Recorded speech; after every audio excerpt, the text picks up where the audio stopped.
Infrastructure is crumbling and the problems are only getting worse. The pressure to find solutions is hot. Let's talk about why American cities have no water, no electricity, and no money to fix their infrastructure problems. Welcome to the Infrastructure Hot Seat Podcast, hosted by Chad Smeltzer. Hi, everyone. Welcome to the Infrastructure Hot Seat. This is episode 9. Thank you for joining us. I hope you're enjoying the content. This week, we talked to Sean Odell, who is the vice president at Baxter Woodman engineering firm located in Crystal Lake, Illinois. Sean has over 20 years of experience in water and wastewater. He brings a lot of engineering background. His family has a history in engineering, and we talk about procurement, life cycles of infrastructure, some of the problems that are, driving the failure or crumbling of infrastructure. And I think at some point in time, we even talk about our wives. So hope you guys enjoy it. Please subscribe to our YouTube channel as well as follow us on LinkedIn to keep getting updated information. Thank you. Have a great day. Welcome to the Infrastructure Hot Seat Podcast. My name is Chad Smeltzer. I am your host. Today's guest is Sean Odell with Baxter Woodman. Thank you for joining me, Sean. Thanks for having me. I appreciate it. This is great. Thank you, Chad. This is really exciting because we're all formal now. I know. Look at this. It's an actual production thing going on. So one thing we like to learn in the podcast is about you. Why did you want to be an engineer? Nice. Good stuff. No idea. Thanks, man, for having me, Chad. I really do appreciate it. But no, I come from a long line of engineers. So my great-grandfather was the civil engineer for Detroit. My grandfather was a VP Viz engineering firm. Most of my uncles are engineers. And we're also lake water people. So, I was a math and science kid, liked swimming. That's awesome. Math and science. So it all just kind of came together to be a water engineer. So here I am. So I was kind of meant to play this role. Wow. So you have like a whole family history of being an engineer. That's amazing. Love it. Yeah, and where did your family grow up? Where did you grow up? In Chicago? I'm from the Chicagoland area. Most of my father's side is from Chicago, but then all the engineers, they're all from Michigan. So really? So yeah, surrounded by the Great Lakes and really just clean water, clean air. That's just cool. Really, really important thing to us. Yeah, that's really neat. So who did you look up to the most in your family? Yeah, that was definitely my grandfather. Okay. So my grandfather, he was a mechanical engineer. Nice. He was definitely like the patriarch of the family. And he ended up being a vice president of his engineering firm back in the day, ended up being the national president of his famed organization. So there's a lot of parallels to where I'm looking to go that I'm following in grandpa's footsteps. So. And now your son is also. I'm really hoping. So I'm sure we'll get into workforce development and bring up the next generation. And he's 9, and I'm really not pushing, but kind of setting him up. Dad likes what he does. Dad's good at what he does. He's making the world a better place, and you'll live comfortably. So fingers crossed. Well, I've seen some of your social media, and it definitely looks like you're pushing him in that direction, which is a good place to be. Could be nice. Obviously, there's kind of jumping into a little bit about labor shortages in this day and age. How are you and Baxter Woodman handling labor shortages with engineers right now? Yeah. So we've just seen I've now been around for about 20 years, all working for Baxter Woodman, just a great firm. And we really take care of people. That's really the key. So just hiring good people, taking care of them, and hopefully they stick around for 40 to 50 years, which a lot of our people do. It's kind of funny to even think about it. But so during those kind of down periods, where if you think about the ARA of 2008, where there was not a lot of work, there's some funding coming through, but there were some years there where you didn't hire a lot of people. Right. And now we're having issues because we're missing those 10-year PMs, and we're all looking for this perfect unicorn 10-year PM, but they're just not out there because we didn't hire them 10 years ago. Right. So our key thing is we've really started to become a learning organization. So just hiring a lot of entry-level folks. So hiring the right character people, the right mindset people, and then train them in the way that we'd like them to be trained. So having a lot of young folks, and I think just when I started, I know I was the young gun at 22, and a lot of folks here were in their 50s and 60s, but now our company is skewing a lot younger, which is another reason why we have to really embrace technology. Because I think if you flash forward another 20 years, I think there will be even less people in the space. Right. Just looking at the actual population numbers, less people, but that's where technology comes in. So having tools that actually, where we used to have a department of 10, maybe in 20 years we only have 8 people in the department, but with technology they can act like they're 16, things like that. Right. So now going back to what you just said, you're 20-year-old gung-ho. What was one of your most disappointing moments as an engineer?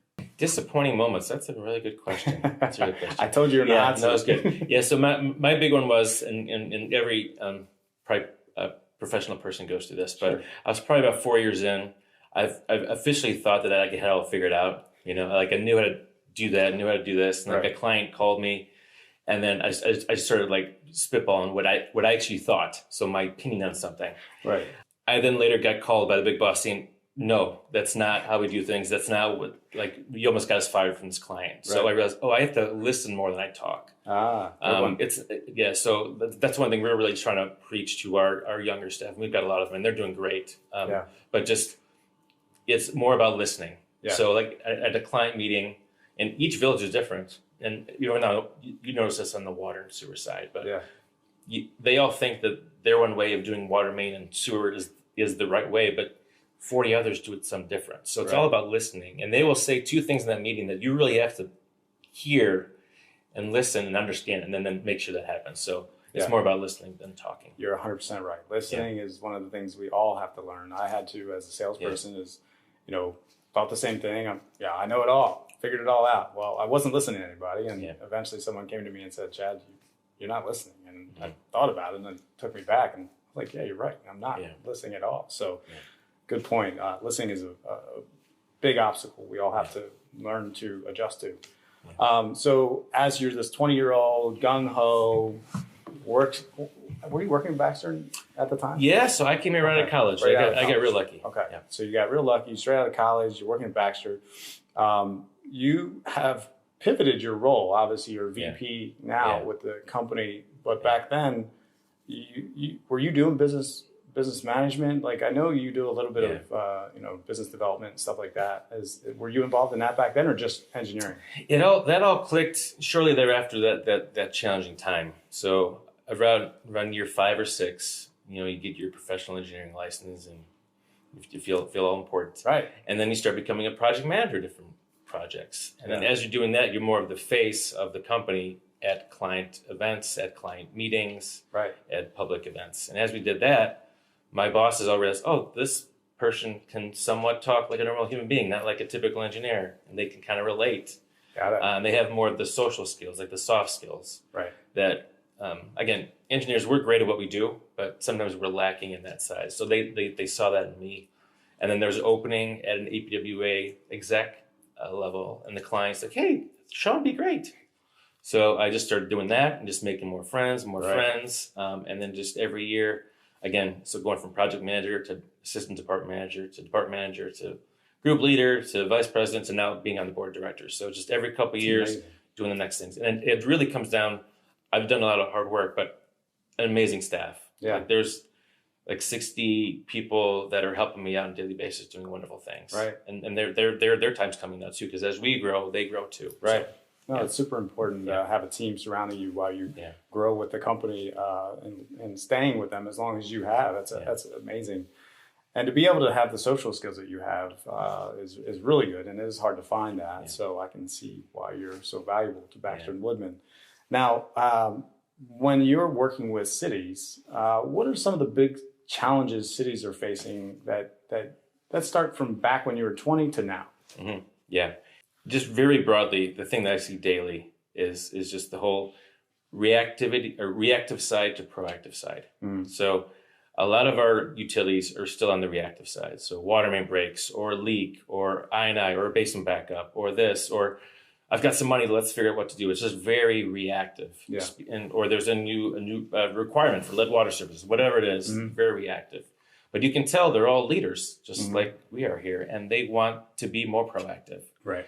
So a lot of that comes down to whether they have enough staff, they have the right technology, they have the right funding base. So trying our best to kind of get the right plans in place, the right condition assessment, the right priorities, because when you're reactive, it's just, I've got $1 million, I'll just replace that water main. There's no think of like, is that the right water main to replace? Is that the highest priority? Or is it just because there's 2 breaks there last week? Right. So going from reactive to proactive, which we're trying to do a better job of with not only with our planning and our software, Right. But also like having our expertise. Like as you're around for 20 years, you get a good feel for what the next most important. So basically, from what you're telling me, is it really hasn't changed much, and we're still reactive, but we're also trying to implement technology now to be able to help cities make better decisions, right? Yeah. So that's more or less where we're at. We're still reactive, but we're starting to get smarter, getting better, and technology is going to lead us the way. What has Baxter Woodman been doing with improving their offering to government entities? Yeah. Our big thing, just to give you real broad about our company, which I think helps to illustrate this, is we don't like making decisions in a vacuum. Okay. Which I did for the first couple of years. I'm a water engineer. Okay, there's a water main. Let's design the water main from here to there. But you don't think of, well, should I look at this sanitary sewer and this? How are the services connected? And actually, the sidewalks junk, and these trees need if you think about it holistically, which the longer you can take a step back, that's when you really start to see really like holistic community changes. Right. So we do that, and in our firm, we've not only we've got 3 major sectors, but water is our bread and butter. That's what we got founded on 76 years ago. Yeah. Water and sewer, but then transpo and roadways and complete streets. That's another really big aspect. But the third, which it brings all together, is technologies. So whether it's SCADA or drones or bathymetric surveys or GIS or just data management. Bringing those all 3 together, you make better decisions. Right. So we're doing more and more, not just a water master plan, but we're doing a capital plan. Love it. So that really helps you really prioritize. When you go to the board and you say, I want $20 million for water, they're like, well, what about sewer? Like, well, this is just the water master plan. It's like, well, I need to know all these things. Is it 20 for water and 20 for sewer? Exactly. And so holistic planning that gets everyone on the same page, then you start chipping away on a regular basis. Yeah, you're 100% right, because water distribution, obviously it goes into a facility and then it all has to come out of the facility. It all connects. It's a unified process, so to speak there. Taking a little bit back step, 75 years, you mentioned Baxter's started in water distribution as an engineer there in that space. How did this company progress? Obviously you started young, but who were the founders, and like how did Baxter Woodman become as big as they are now? Yeah. So Baxter Woodman were obviously two fine individuals that after World War II, they kind of took a look at the space, and they're like, well, there's a need for some work here. Yeah. And they end up, those 2 gentlemen, that just keep on growing, and it really was a personal based firm. Okay. So when you start a firm wanted to make the world a better place and clean water, right? Like that, like you know, those 2 folks really cared. Yeah. So both Baxter Woodman just set up a really nice company that I think for a while there we had designed the most wastewater treatment plants in the state. For a while there. Okay. And just this village is growing. Let's do a complete sanitary sewer system, and then just keep on growing the overall sewage and water infrastructure over the state. Right. And then during like the Clean Water Act, when all that funding came through, our firm was there ready, able to help. So installing a lot of those sewers. But the fun thing is now is, as we all know, that is job security too, because you don't just install a sewer and then it's there for 200 years. Right. Which I think most of our villages think, not villages, but like a lot of our customers think. It's like, no, that water main may last 50, maybe 100. And the more often that we actually touch things, then they last even less. So anywho, a lot of things there with regards to infrastructure, and just kind of really built over time. And it was all about just hiring good people. And that's one of our things, which I know you and I have a nice working relationship. Like it's that type of thing, which we hire really good people. We had really good clients, and just over time, we've kept that relationship going. So like I've worked for some of the same clients for over 20 years that I've been here. Yeah. So like the fun thing is I'm now here long enough where I'm starting to replace things that I replaced in my first year of employment. So it's kind of, I'm getting old, Chad. No, you're not. You're just getting wiser. Yeah. That's the way I look at it, right? We're both supposed to be getting wiser. That's why we're getting gray hair. Well, it's coming. I know. Or lose, or going. We're not going to talk about that. But so cities are reactive still.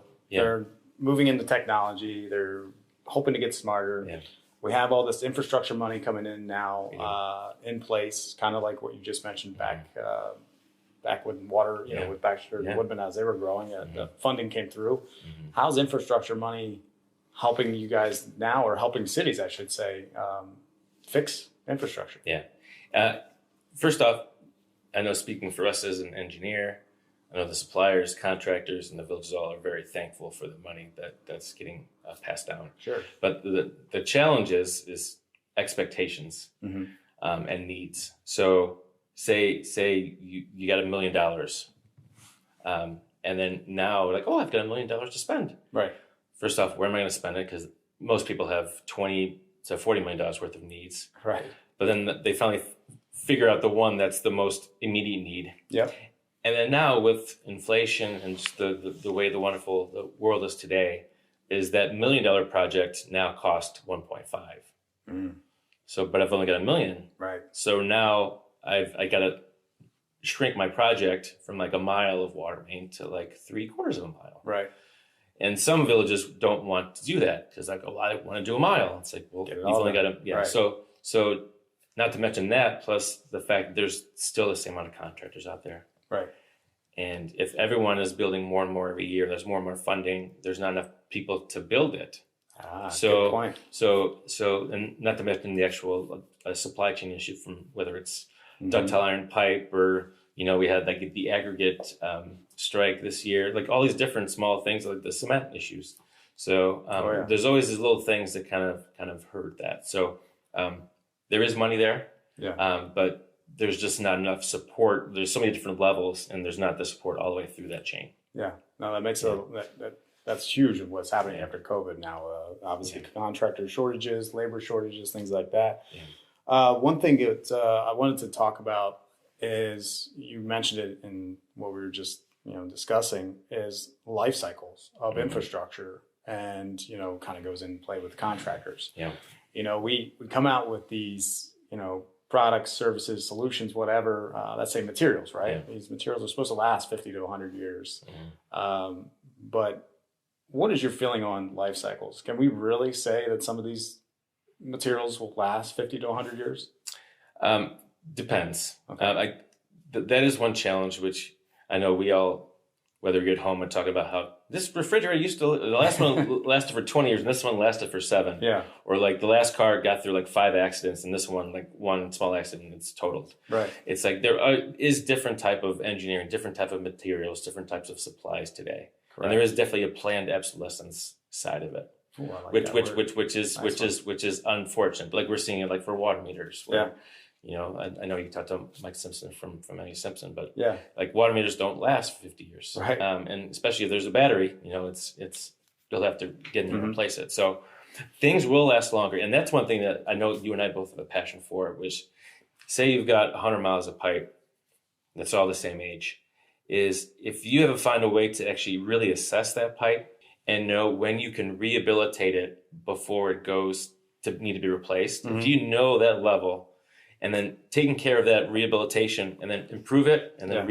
and then it loses condition and then improve it. Yeah. Doing that cycle, kind of like what we do for roadways, with if you actually do the grind and overlay at the right time. Asset financial planning. Yeah. So doing that type of work versus letting it go to full replacement, and that's really expensive, and that's even more expensive. So really good planning of assessment, prioritization, and then rehabbing before you got to replace it. So maybe it only lasts 50 years, but if you rehab it at the right price at year 20, then it lasts another 50. Life. So those things. Love it. Yeah, no, it makes a lot of sense. What's your, just talking about contractors, right? And, we're in a shortage of contractors. We're in a labor shortage of contractors. We're talking about life cycle of infrastructure. Yeah. How are we able to guarantee that what we're putting in today with such a need for contractors to do the work, that we're going to get quality workmanship out there? What is your opinion on that? Yeah, so I'm actually pretty thankful. I think a lot of our clients understand it. Okay. Which it was kind of hard back in the heyday when they're just throwing pipe in the ground, is really having someone looking at it. Right. So if there is, whether it's a village employee or an engineer or someone you trust, making sure that's the right type of pipe, that's the right type of backfill, they're compacting it correctly, they're backfilling correctly, they're doing the right connections. Right. Someone watching it with the spec in hand, that's the right way of knowing that you get the best possible product. Right. Is it perfect? No, but for years, for decades, that was not happening. And now we're seeing the issue with pipe that's been on the ground for 30 years, that's failing. Right. So having that eye is really important. But also on that topic is one thing. So I'm also on the APWA National Board of Directors, and our big thing nationally is advocating for workforce development. So I don't know the full story because I was kind of young back in the day, but I know decades ago there's a really big push for everyone's got to go to college. Yeah, everyone's going to college. Yeah, and maybe the dad was a plumber, and like maybe his kids could have been really good plumbers, and you could have them in the workforce, and they have really good pay and benefits right now, but they all went to college and now they're doing something different. So our big push right now is trying to get folks early to saying we need people in the trades, we need people doing all those hard jobs. Yeah.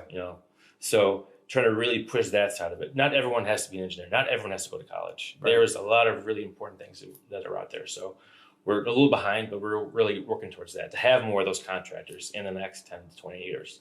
Be sure that we've got that actual workforce to improve our systems. Yeah. So interesting segue into college and engineers coming out of college with their degree. Yeah. And, you get that contractor who's been doing the work for 40 years, 50 years, 100 years, and you got a young, ambitious engineer that comes out of that knows everything, right? Super book smart, right? And then how do you handle those type of things? Because I feel that engineers should actually go out in the field and do work in the field to learn more of the hands-on experience that a lot of contractors get that engineers don't get. So how do you think you bridge that gap, so to speak? Nice. We're getting a lot better at that. So I know when I was a young engineer, I was out in at least a handful of construction projects. Okay. Just knowing that I'm not drawing just a line on paper. Like that line is actually this foot wide and there's things crossing that and all those different things. So, and we're also with our younger engineers trying to get them out on at least a couple of projects. It's not perfect, but just seeing how an actual tank gets built and how an actual water main gets replaced and how are the tree roots affected and how does the service actually look? And that's where the service is. Yeah. I never do that in the plans. It's there's all these things there that you don't know. So getting that construction experience is really, really important. But also, gosh, we're pushing this so hard right now, from our CEO down to our project managers, but it comes back to relationships again.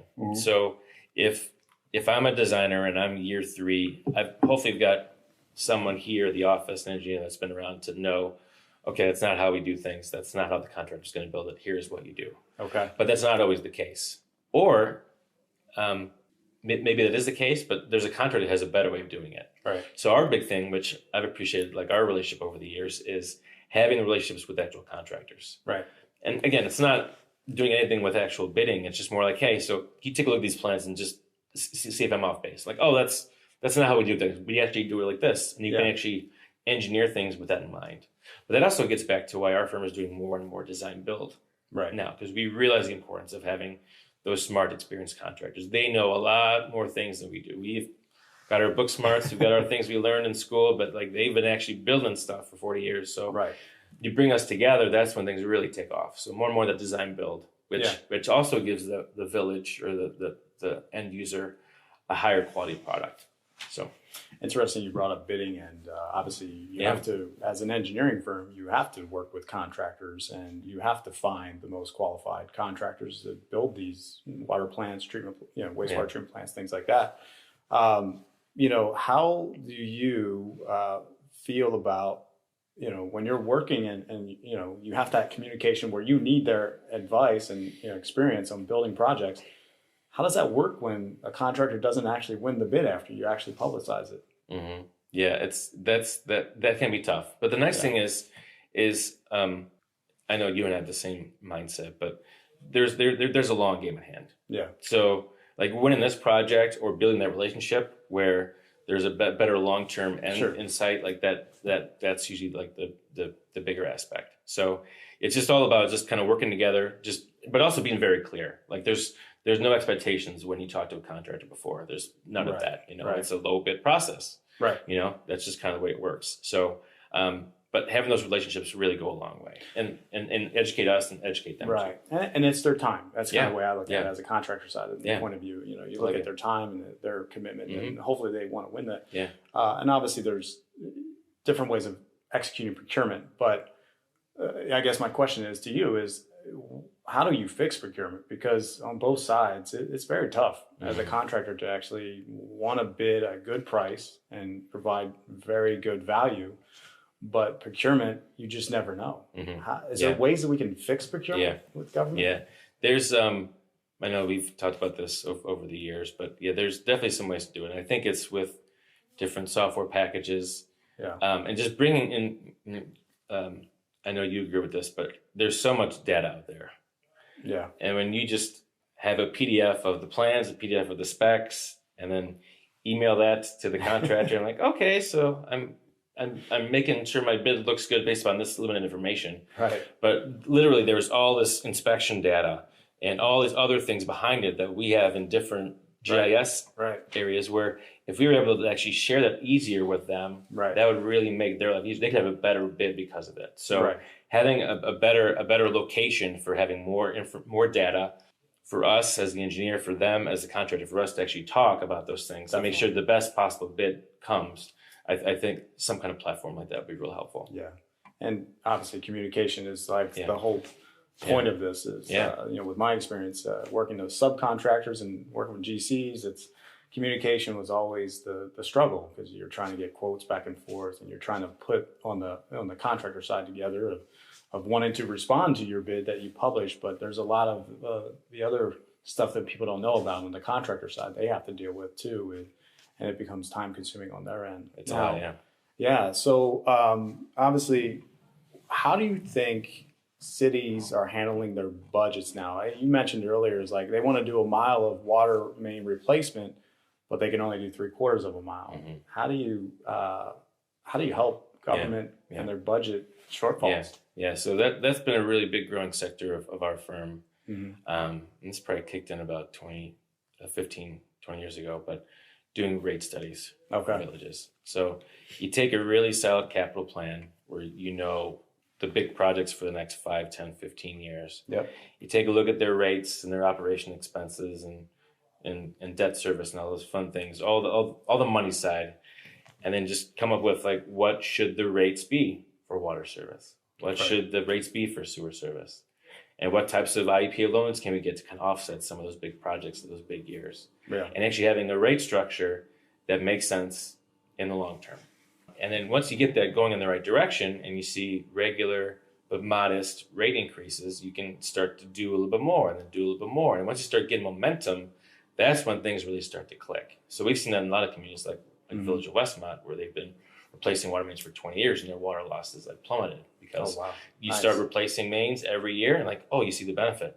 You see the benefit, just like working out or eating healthy. Like it takes some time, but you the first couple iterations, you don't see it, but then like, I got some momentum, and those start to see that. So doing really good rate studies, getting the right rates, and then going in the right direction. The challenge is, and I totally get where elected officials come from because you want to get reelected and a 15% increase, like no one looks good for that, but maybe that's needed. So it takes a really strong elected official backing and a long mindset. Like, what's the best thing for my village? Right. Is it for me to get reelected, or is it for the water and sewer system to be as good as possible? So I know it's kind of a hard thing, and there's a lot of different conflicting. There's it's tricky. It's tricky. Yeah. So it's very tricky because you have constituents that don't want to have their taxes raised, right? I mean, I asked my wife about this too, and I asked her. I said, if you knew how much it would actually cost to fix the infrastructure, would you be okay with a tax increase? And she was like, yeah, as long as I understand it and I know what they're spending the money on. Yeah. And I thought to myself, well, why isn't all government doing that? You know, publicize, like be more transparent and open with actually the condition of their infrastructure and what it's going to take to actually fix it. And, sounds like rate studies are the way to do it, but also data, you talked about that, showing the data and stuff.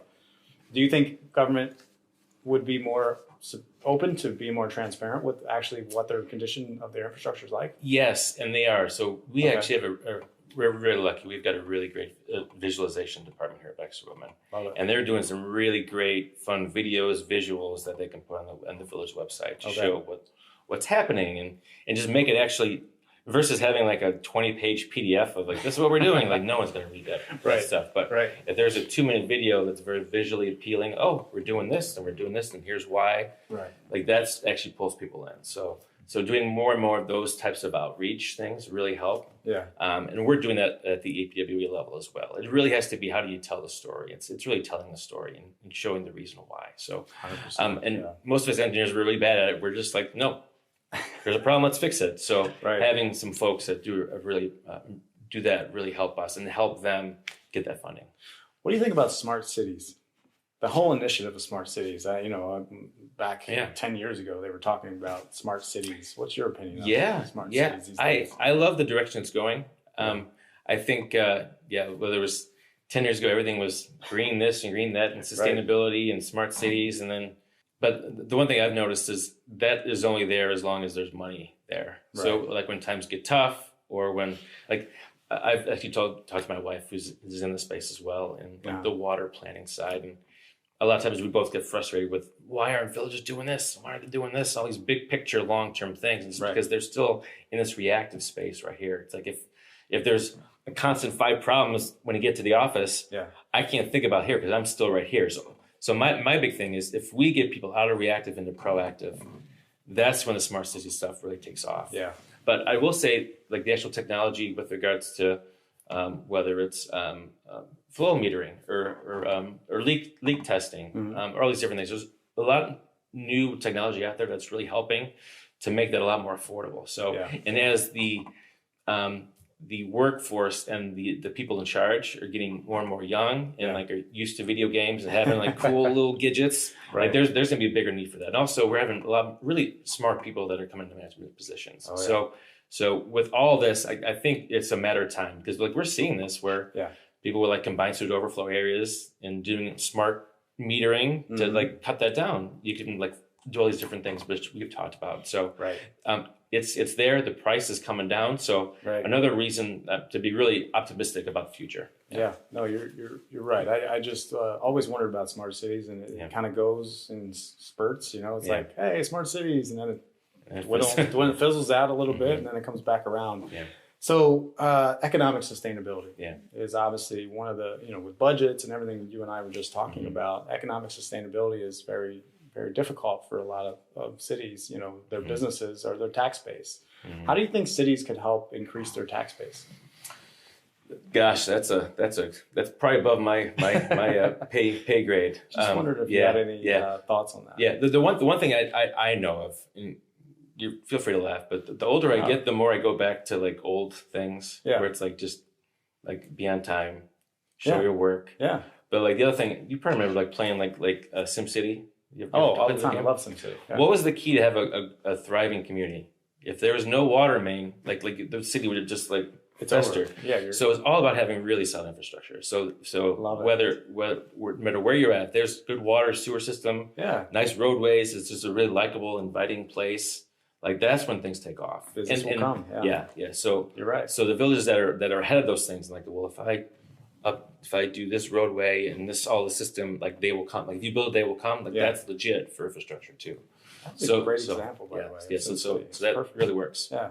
So I think that government officials should play SimCity. And start to learn how to build infrastructure. Yeah. No, just kidding. But so no, this is really good information as far as what we could do. What technologies have you seen over the past couple of years? Post COVID now. That are really looking positive to make changes in infrastructure. Nice. Well, I'm actually really interested to see what this procurement stuff comes to fruition.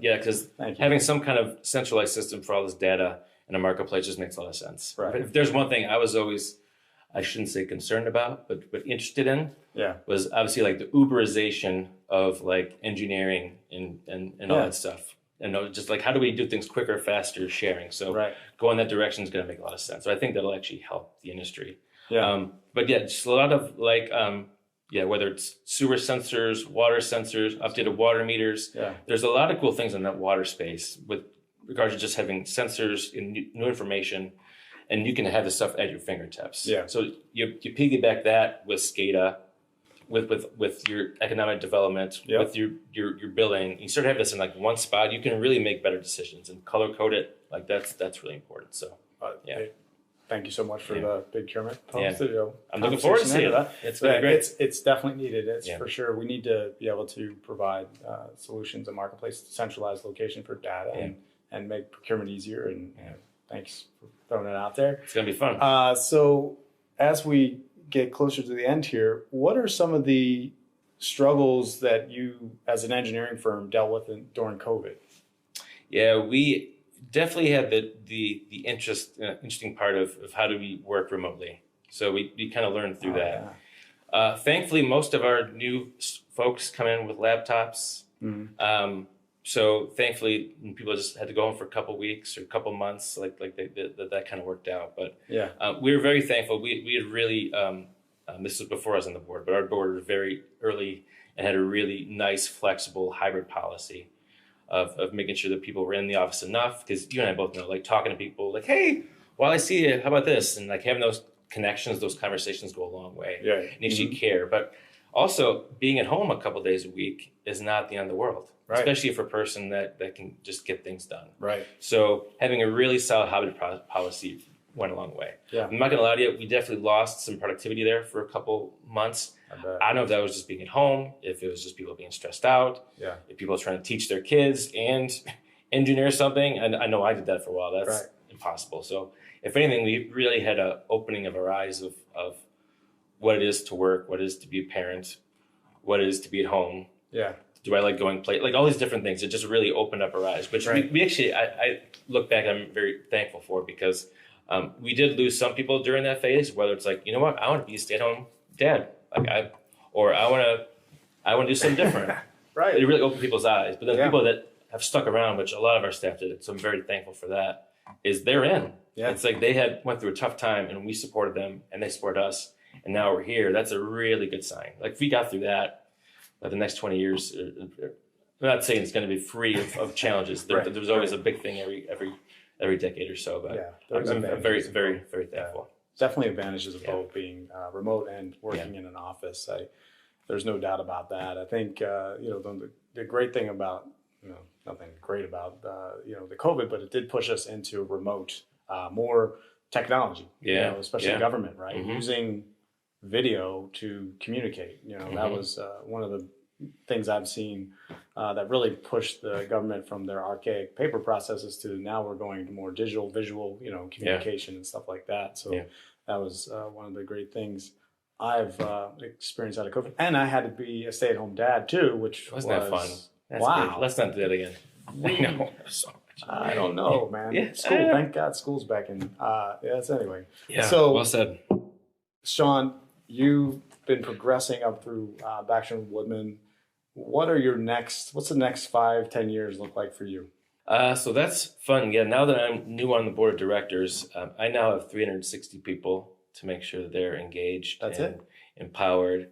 And we're trying to be 500 in the next couple of years. So we're that was one of the bigger topics we've seen in the industry, whether it's on the engineering side is consolidation. So a lot of M&As, a lot of baby boomers are retiring. They're a 30-person firm that didn't succession plan. So we're doing a lot of M&A there, but also like water systems. It's like small water system doing like more regionalization. That's a big thing. Yeah. So we're seeing more and more of that out there. So me, it's all kind of big picture, big planning things. I don't really design water mains anymore. I'm there to help support. Right. But my whole thing is just making sure that my 60 engineers in my group are good. Nice. My 40 people in Mokina are good. And then us as a firm, we're all growing. So awesome. It's officially 0% about me. It's all about just confirming and helping and thanking. A lot of thank yous.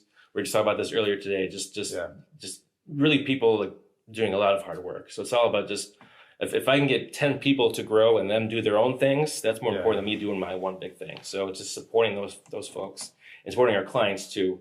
And we'll all be good.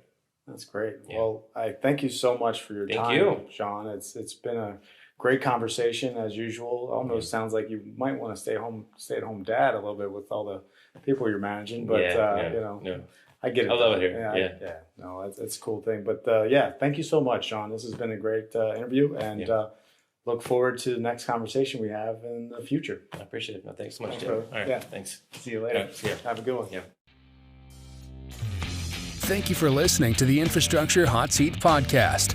We hope that this show brought you some insight on relevant topics within the infrastructure world. Please join us every 2 weeks on Tuesday for the next episode. If you're interested in being a guest on this podcast, please set up a 15-minute interview with your host at calendly.com/Chad Smeltzer.